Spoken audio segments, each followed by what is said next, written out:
श्री स्वामी समर्थ. आज जायचं होतं आम्हाला सोलापूरला एका कार्यक्रमासाठी आणि सकाळीच इथे ना माझे डोळे सुजले होते पित्तानी.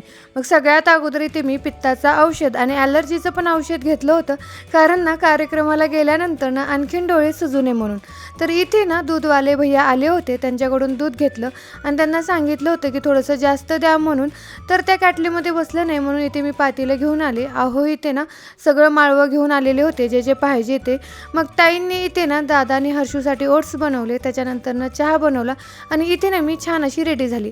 आता ही साडी ना माझ्या पहिल्या दिवाळीची आहे आणि तरीसुद्धा आता पण तशी शाईन करते. मला असं वाटत होतं की अंगावरती जुनी वाटत आहे का, म्हणजे जुन्या स्टाईलची पण नाही, खूप सुंदर दिसत होती. मग इथे छान असा मेकअप केला आणि त्याच्यानंतर आम्ही निघालो मम्मी पप्पाकडे.